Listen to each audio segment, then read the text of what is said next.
James K. Polk moved into the White House after his swearing in as the nation's 11th president on March 4, 1845. Polk told voters during the election campaign he would serve only one term as president. During those 4 years, he wanted to achieve or reach 4 main goals. 2 of his goals related to money. Polk wanted to reduce taxes on imports and to establish an independent treasury. His other goals related to expanding the country to the Pacific Ocean. President Polk wanted to secure the Oregon Territory and California for the United States. Those who supported the president shared Polk's belief that the United States should extend from sea to sea, from the Atlantic to the Pacific. They felt it was God's will and their duty to spread American democracy and freedom across the continent.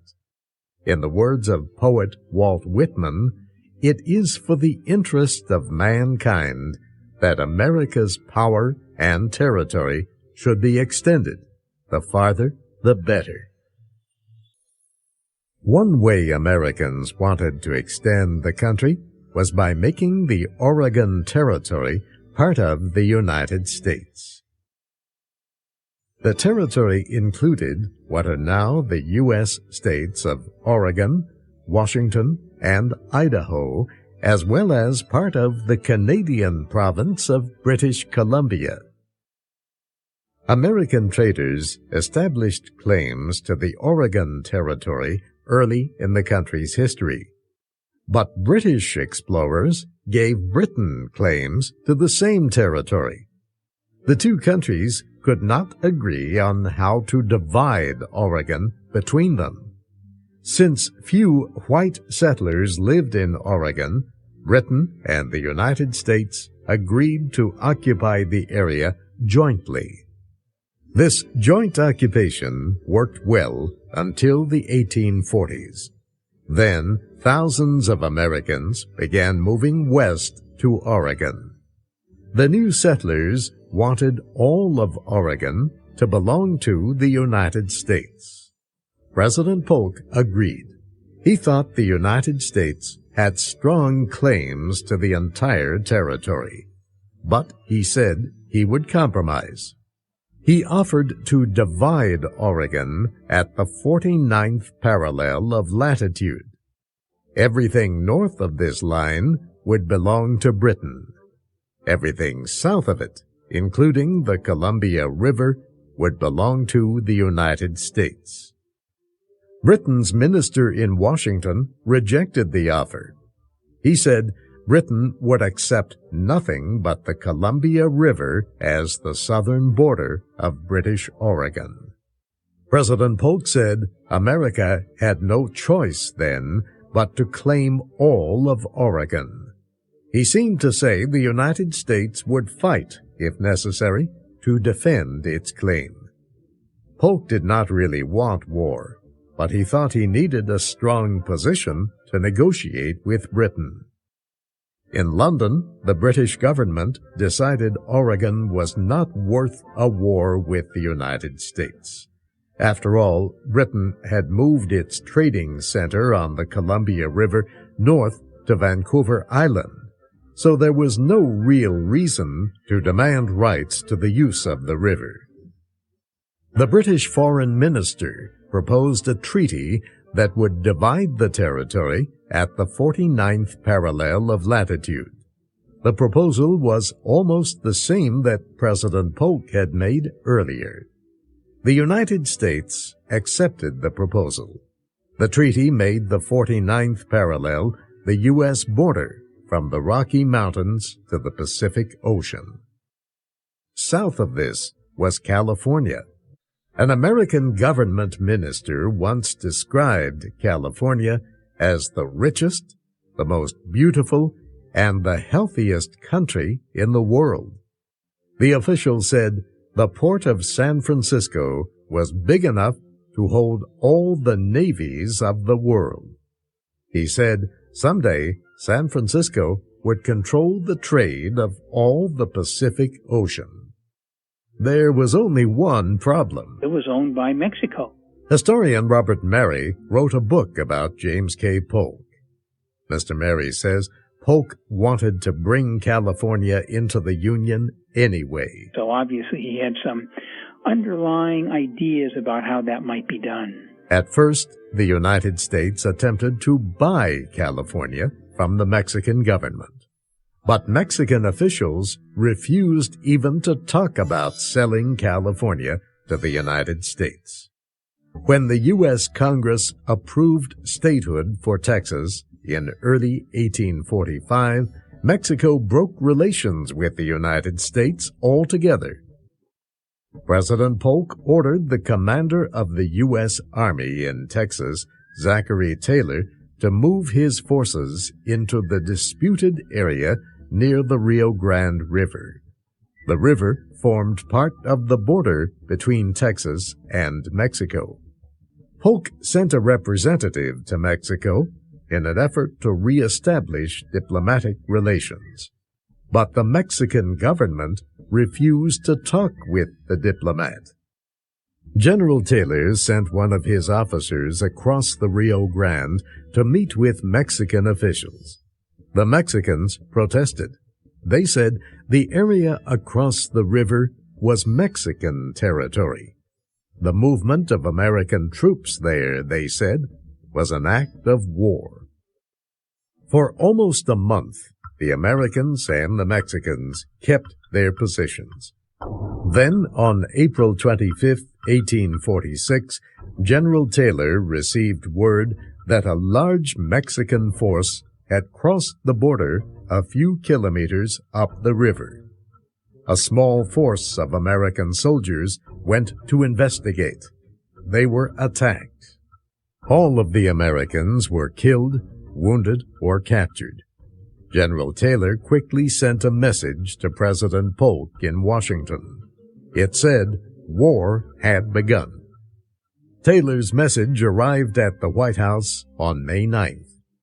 A few days later, the president asked Congress to give him everything he needed to win the war and bring peace to the area. Some members of Congress did not want to declare war against Mexico. They believed the United States was responsible for the situation along the Rio Grande. They were outvoted. Later, Polk wrote, "We had not gone to war for conquest, but it was clear that in making peace, we would, if possible, get California and other parts of Mexico." Many Americans opposed what they called Mr. Polk's war. Whig Party members and anti-slavery abolitionists in northern states believed that slave owners and Southerners in Polk's administration had planned the war. They believed the South wanted to win Mexican territory for the purpose of spreading and strengthening slavery. The president was troubled by this opposition, but he did not think the war would last long.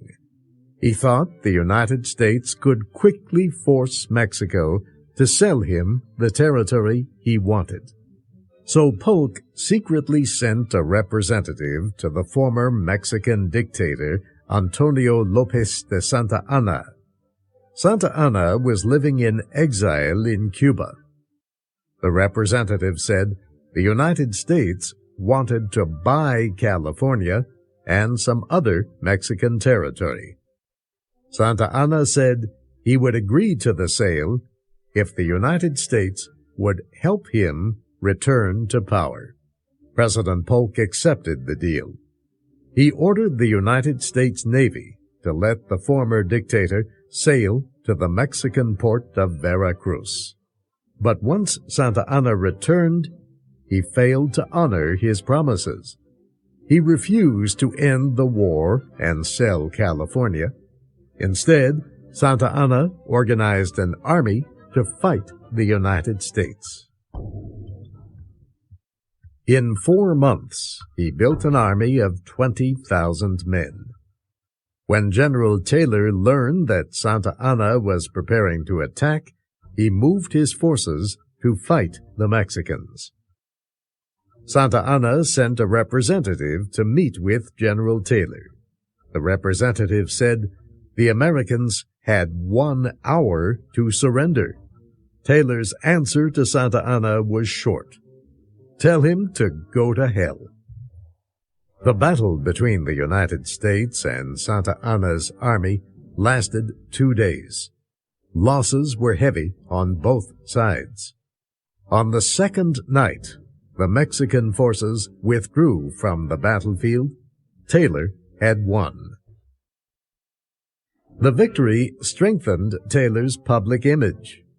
He had already won the Battle of Monterrey, a major trading and transportation center in northeast Mexico. Other American forces also were victorious. General Winfield Scott captured the port of Veracruz and was ready to attack Mexico City. Commodore Robert Stockton invaded California and had raised the American flag over the territory. Stephen Kearny seized Santa Fe, the capital of New Mexico, without firing a shot. Still, the war was not over. President Polk's short war already had lasted for more than a year. Polk decided to send a special diplomatic representative to Mexico. He asked the diplomat to negotiate a peace treaty whenever Mexico wanted to stop fighting. A ceasefire was declared, but attempts to negotiate a peace treaty failed. Santa Anna used the time to prepare for more fighting. So General Scott ended the ceasefire. His men began their attack on Mexico City. The fighting lasted 1 week.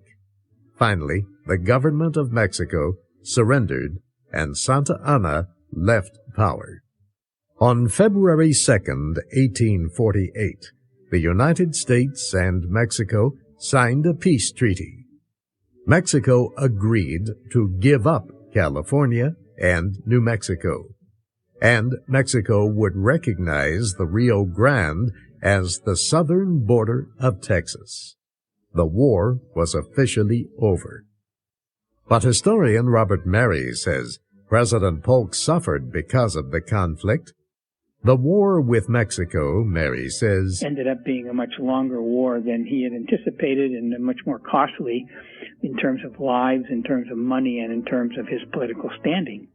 The war with Mexico also influenced the U.S. election in 1848.